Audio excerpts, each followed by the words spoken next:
നിങ്ങൾ ചെയ്യുക. നന്ദി പ്രതീക്ഷിച്ച് ചെയ്ത് കഴിഞ്ഞാൽ വിഷമം ഉണ്ടാവും. ഞാൻ ഈ വിഷയത്തിൽ ഒരു നന്ദിയും പ്രതീക്ഷിച്ചിട്ടില്ല. ഞാൻ ചെയ്യേണ്ട കടമ വൃത്തിയായിട്ട് ഞാൻ ചെയ്ത് അതെനിക്ക് ഉത്തമ ബോധ്യമുണ്ട്. ഞാൻ എന്റെ കൂടെ ഉള്ള ആളുകളെ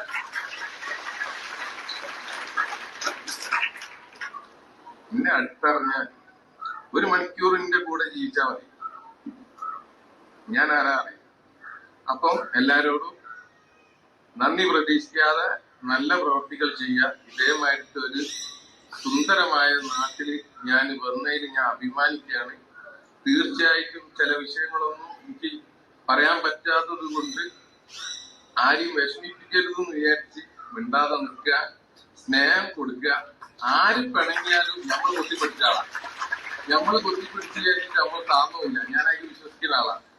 നമ്മക്കെന്ത്, നമ്മളെ അപമാനം സഹിച്ചിട്ടല്ലേ ഇവിടെ എത്തിയത്. അങ്ങനെ ചിന്തിച്ചാൽ മതിയല്ലേ. നമ്മള് ഒരാളെ കൊണ്ട് താന്ന് വിചാരിച്ചിട്ട് നമുക്കൊന്നും പോകാനില്ല. ചെയ്ത കാര്യങ്ങൾ അറിയപ്പെടുന്നു ആഗ്രഹമില്ല.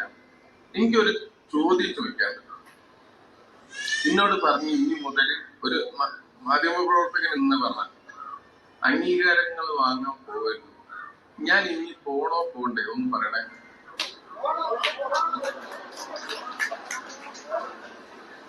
പോണെന്നാണ് എന്റെ ആഗ്രഹം. എന്തിനെന്ന് ചോദിച്ചു കഴിഞ്ഞാല് നമ്മളിവിടെ കുറെ എണ്ണം വിഘടിച്ച് കിടക്കുന്നത്.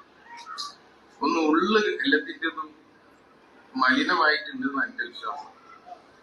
ആരെങ്കിലും ഒന്ന് നന്നാക്കണ്ടേ. തൽക്കാലം ഞാൻ എന്റെ പണി ഒഴിവാക്കി കുറച്ച് ആ പണി കൊടുത്താലും കുഴപ്പമില്ലല്ലോ. എനിക്കിപ്പോ ഈ ഒരു ഷോളും ഒരു ഇതും അതിനല്ല ഞാൻ. എനിക്ക് നിങ്ങൾ ഇങ്ങനെ ഒരു വേദി തന്നു കഴിഞ്ഞാല് നമുക്ക് കുറച്ചു കാലം കൊണ്ട് കുറച്ചാളെങ്കിലും നന്നാക്കി എടുക്കാൻ കഴിയുന്നു എനിക്ക് വിശ്വാസമുണ്ട്. കൂടെ നിന്നാൽ